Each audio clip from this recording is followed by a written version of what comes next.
Well, just for the record, I am never good-natured before coffee. After coffee, different story. Before coffee, never good-natured, and it is what it is. Good morning. Glad you're with us this morning. Please join me in saying good morning to Gaia and Sabrine from the St. Martin Nature Foundation. We're going to talk all about Shark Week. Good morning, ladies. Good morning. Yeah, was in unison. We didn't even plan that. We didn't even plan that. How is everyone? How's it? The first time we've all met face to face. Yes. And have you guys? Who's done? Who's is it? First time on radio? First time. For both, I think. Wow. We had a colleague. Remember Haley Beaupertuis? Yeah, who of was course. the environmental hero. Yeah. And Yeah. then our director Leslie Hickerson. I think they were on a couple months ago. Yeah, but it's yeah. our first time. First time ever on radio. They gave me 2 more virgins. Oh, be nice, Dr. Sock. I promise I'll behave. I'll promise I'll behave. So listen, let's start with, let's talk a little bit about what is the St. Martin Nature Foundation? Who wants to start? St. Martin Nature Foundation is a non-profit organization that was established in 1997. We are the scientific management authority for the Dutch side, so we implement a series of activities on behalf of the government, but also we have a lot of independent projects, independent grants. So our main focus, of course, is nature, both terrestrial and marine. We manage the marine protected area. We also do a lot of research on corals, seagrass. We do different monitoring programs, but also on land with birds. We currently have a project on cactus. So we do a lot of different. What about tree? What about trees? Trees, we do a lot with mangroves right now. And then I think we're delving more and more into the terrestrial fauna. Around 2009, this was an era where we were really involved with that. Now, very much mangroves and concerned about the wetlands.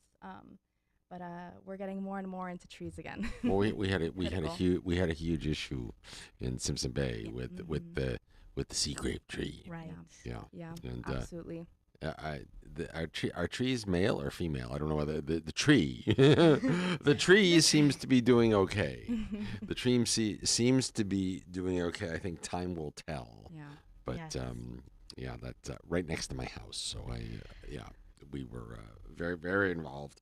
As a matter of fact, it looks like they're just about done with some of the heavy equipment. Probably another week or 2 around the tree, and then we're going to connect the tree up to the irrigation system that I have at the house. But we're just waiting for the machinery to stop moving over the top of where we want to put the the Simpson water Bay lines. community has been incredible. Yeah. Incredible. And Yeah. I'm glad for them, and I'm sorry it's devastating that it's gotten to this point. But Well, there's a lot of people who care. Yeah. And I'm hopeful. We'll see. Let's hope the tree survives. I think we'll have to wait and see. Yeah. These and a lot more in the future. Yeah, without a doubt. So Shark Week coming up. There is Shark Week now, right? Yeah, we started on the 6th, right? So what? Monday. Monday, the 6th. Monday to So Sunday, talk to me a little bit about Shark Week. What is Shark Week? Well, Shark Week is like a global initiative. So all over the world, we're celebrating Shark Week. The reason why we're doing that is because sharks are often misunderstood creatures. We know a lot of people have fear of sharks, but they are actually so important for the health of our oceans and for the environment in general. We know a lot of people love coral reefs, but it would not be possible to have healthy coral reefs without healthy shark populations. Sharks. So explain why. Well, yeah, sharks balance fish populations. They eat sick or diseased fish, so they keep the reef clean. But also they make sure that certain species of fish they don't overgrow, right? Their population, that there are not too many. Of these Keeps types of everything in fish. check. Yes, and so these type of fish they can graze on the corals and damage the coral reef. So they keep the balance in the whole food chain. They're called top predators because or apex predators. Yes, apex predators, because they are the ones that really control over the whole food chain in the ocean. So Yeah. Are shark? Because I think that a lot of people um are fearful of sharks because they hear about sharks attacking Mhm. humans. Are sharks naturally aggressive towards humans? So the answer is no. Hmm. Sharks, of course, they're predators. They need to eat other animals to survive, but humans are not their prey. So I know that there are some fatalities, and we're really like, though, every time there is a fatality is a tragedy. But probably people, they're not aware of the numbers of like people that are killed every year by sharks. So uh, the statistics, they said that less than 10 people are killed every year in the world by sharks. So the chances to be killed by a shark are so little.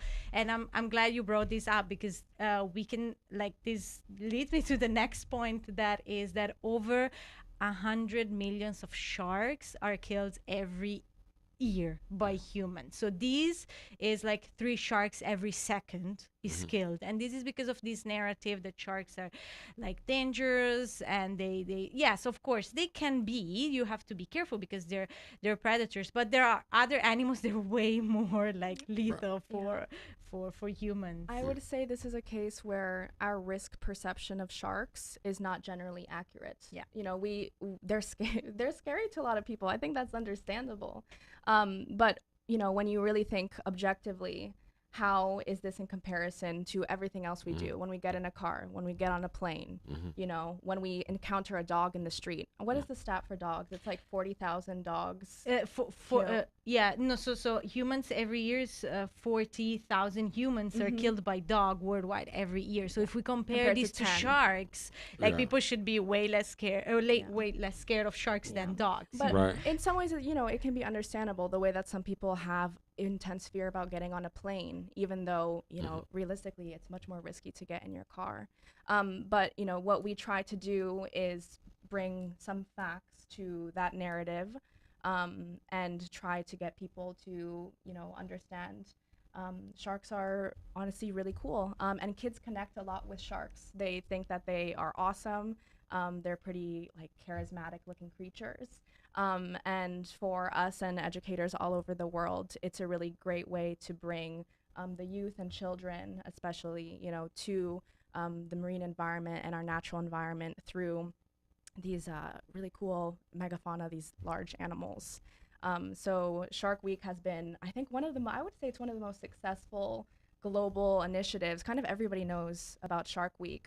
And that followed many years, decades really, of a lot of fear and, you know, fear mongering media about sharks. You know, Jaws comes to mind. Yeah. So they needed a PR campaign, Right. and I think that they have gotten it. And yeah, it's a So, continuation. is there a time of day, where folks should be um, more concerned or more conscious to go in the water versus not go in the water, as it relates to sharks? Well, Yeah. overall, I would say no, because also sharks, well, they, I mean, the larger sharks, they don't tend to come too close to shore. So overall, like, is okay to swim.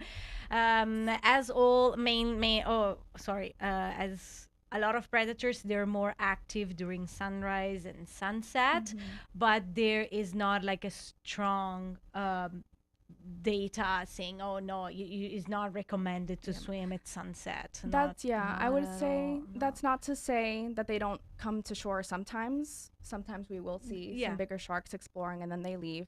That can be at any point in the day. But we're not in a place necessarily like, let's say, New England, where they have a lot of seals, and that, you know, those seals are going to come to shore very early morning, you know, late in the day.